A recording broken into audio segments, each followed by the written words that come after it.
আসসালামু আলাইকুম। সর্বশেষ বাংলা সংবাদে আপনাদের স্বাগত। শুরুতেই সংবাদ শিরোনাম।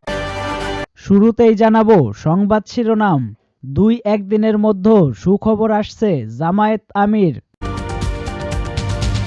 আরও থাকছে হিন্দু মুসলমান একই সঙ্গে লড়াই করে দিল্লির দাসত্বকে খান খান করে দেবে। অনেক বড় ষড়যন্ত্র চলছে, অদৃশ্য কাজ করছে তারেক রহমান। সব শেষে থাকছে হাসিনাকে হস্তান্তরে বাধ্য হবে ভারত সরকার। ২-১ দিনের মধ্যে সুখবর আসছে জামায়াত আমির। জামায়াতে ইসলামীর আমির ডক্টর শফিকুর রহমান জানিয়েছেন, দেশবাসী ২-১ দিনের মধ্যেই সুখবর পেতে যাচ্ছে। প্রধান উপদেষ্টা ডক্টর মোহাম্মদ ইউনূসের সঙ্গে সংলাপ শেষে বুধবার সন্ধ্যায় রাজধানীর ফরেন সার্ভিস একাডেমিক থেকে বেরিয়ে সাংবাদিকদের এসব কথা জানিয়েছেন তিনি। জামায়াতে আমির বলেন, আমরা কারোর পাতা ফাঁদে পা দেব না, কারোর কাছে মাথা নত করব না, আমরা সীমালঙ্ঘনও করব না। ২-১ দিনের মধ্যেই সুখবর পেতে যাচ্ছি আমরা। ডক্টর শফিকুর রহমান বলেন, দেশের সার্বভৌমত্বের প্রশ্নে কোনো ছাড় নয়। সব ষড়যন্ত্র মোকাবেলা করতে আমরা ঐক্যবদ্ধ। সরকার যাতে যৌক্তিক সিদ্ধান্ত নেয় সেটার জন্য আমরা সহযোগিতা করব। জামায়াতে আমির বলেন, জাতীয় ঐক্যের ভিত্তিতে বিজয় এসেছে। চলমান ষড়যন্ত্র ও আমরা ঐক্যবদ্ধভাবে মোকাবেলা করব। দেশ বিদেশি গণমাধ্যমকে কাজে লাগিয়ে প্রোপাগান্ডার বিরুদ্ধে লড়তে হবে। সংলাপের বিষয়ে ডক্টর শফিকুর রহমান বলেন, অপপ্রচার মোকাবেলায় আমরা সরকারের সঙ্গে কাজ করব। এর আগে বিকাল 4:15টার দিকে রাজধানীর ফরেন সার্ভিস একাডেমিতে দেশের চলমান নানা ইস্যুতে আলোচনার জন্য বিএনপি জামায়াত সহ বিভিন্ন রাজনৈতিক দলের নেতাদের সঙ্গে সংলাপে বসেছেন প্রধান উপদেষ্টা ডক্টর মোহাম্মদ ইউনূস।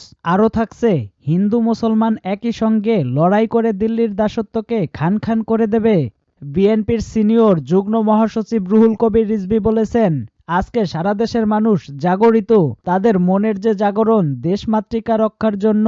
এখানে হিন্দু মুসলমান একই মাতৃকায় যাদের জন্ম, এই মাটির সন্তান তারা এই দেশকে অন্যের গোলামির কাছে বিক্রি করবে কেন?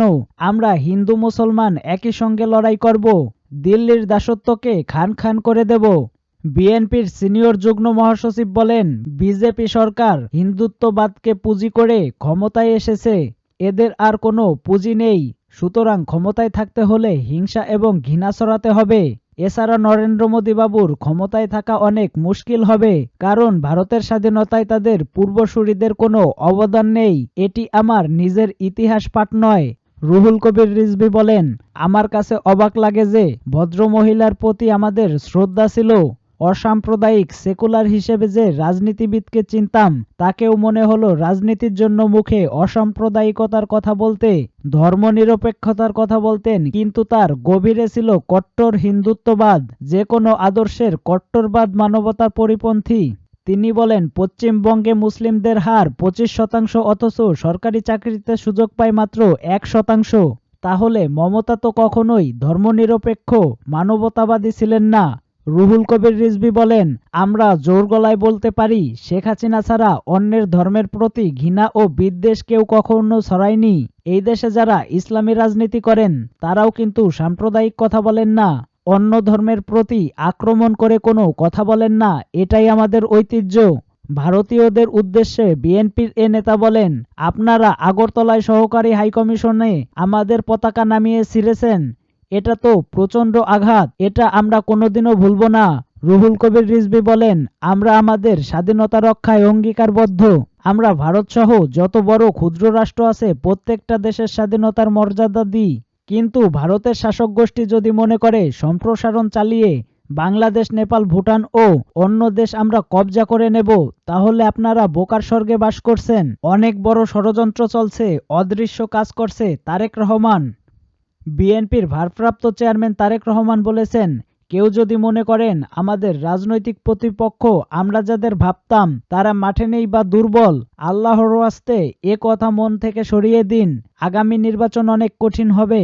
যদি আমাদের রাজনৈতিক প্রতিপক্ষ মাঠে থাকতো বা থাকতে পারত, সেক্ষেত্রে নির্বাচন যতটা কঠিন হতো তার চেয়ে আগামী নির্বাচন আরও কঠিন হবে। এখানে অনেক ষড়যন্ত্র চলছে, অনেক অদৃশ্য শক্তি কাজ করছে।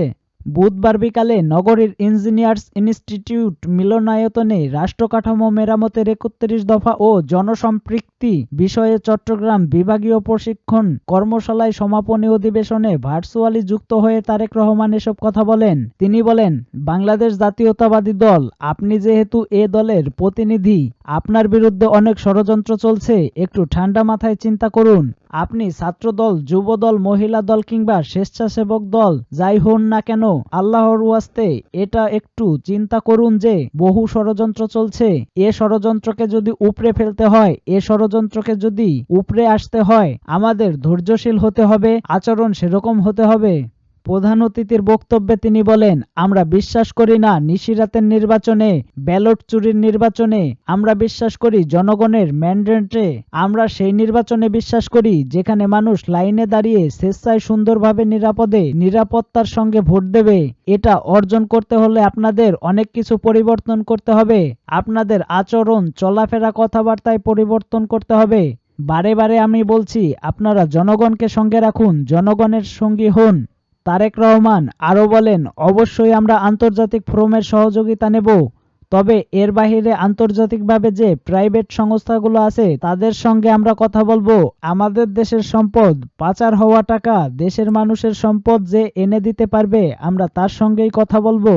অন্তর্বর্তী সরকারের প্রধান উপদেষ্টা ডক্টর মোহাম্মদ ইউনূস বলেছেন, আন্তর্জাতিক অপরাধ ট্রাইব্যুনালে বিচার শেষে রায় হলে হাসিনার প্রত্যাবর্তনের বিষয়ে ভারতকে আনুষ্ঠানিকভাবে অনুরোধ জানাবে বাংলাদেশ। এক্ষেত্রে উভয় দেশের স্বাক্ষরিত একটি আন্তর্জাতিক আইনের কথা উল্লেখ করে তিনি বলেন, ভারত এই আইন মেনে কাজ করতে বাধ্য হবে। গত শনিবার নিক্কেই এশিয়াকে দেওয়া এক একান্ত সাক্ষাৎকারে এসব কথা বলেন প্রধান উপদেষ্টা। সোমবার সাক্ষাৎকারটি প্রকাশিত হয়। তিনি বলেন, ক্ষমতাচ্যুত শেখ হাসিনা সরকার সবকিছু ধ্বংস করে গেছে। নির্বাচনের আগে আমাদের অর্থনীতি, শাসন ব্যবস্থা, আমলাতন্ত্র ও বিচার ব্যবস্থা সর্বাত্মক সংস্কার করতে হবে।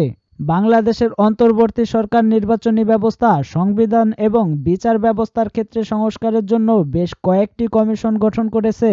জানুয়ারির মধ্যে ওই কমিশনগুলোর সুপারিশ হাতে পাওয়ার পর পূর্ণাঙ্গ সংস্কার বাস্তবায়ন করার কথা জানান অধ্যাপক মোহাম্মদ ইউনূস। তবে এই সংস্কার বাস্তবায়নে সময় লাগবে। তিনি বলেন, এই সংস্কার বাস্তবায়নের সময় লাগবে, কেননা নতুন বাংলাদেশ গড়তে আমরা একদম শূন্য থেকে শুরু করেছি। নির্বাচন ঠিক কখন হবে সে বিষয়ে কোনো মন্তব্য করতে রাজি হননি প্রধান উপদেষ্টা। তিনি বলেছেন, নির্বাচনের সময় নির্ভর করছে সংস্কার প্রক্রিয়ার উপর, এর ফলাফলই সময় নির্ধারণ করে দেবে। সাধারণ নির্বাচনে ডক্টর ইউনূস প্রার্থী হবেন কিনা জানতে চাইলে তিনি বিষয়টি নাকচ করে দিয়ে বলেন, না, আমি রাজনীতিবিদ নই, আমি সবসময় রাজনীতি থেকে দূরে থেকেছি।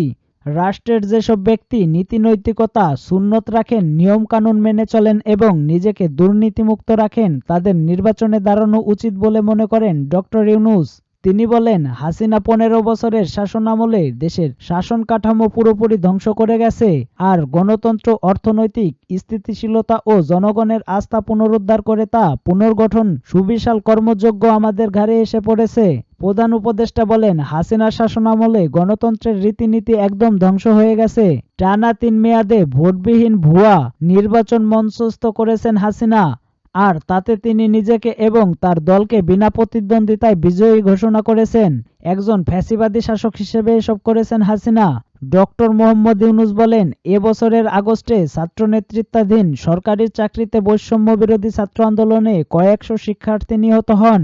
এরপরই শিক্ষার্থীদের এই আন্দোলন হাসিনার পতনের আন্দোলনের রূপ নেয়। শেষ পর্যন্ত ৫ আগস্ট ছাত্র জনতার অভ্যুত্থানের মধ্য দিয়ে শেখ হাসিনার ১৫ বছরের শাসনের অবসান ঘটে। তিনি হেলিকপ্টারে চড়ে ভারতে পালিয়ে যান। অক্টোবরে বাংলাদেশের আন্তর্জাতিক অপরাধ ট্রাইব্যুনাল শেখ হাসিনার এবং তার বেশ কয়েকজন সহযোগীর বিরুদ্ধে গ্রেপ্তারি পরোয়ানা জারি করে।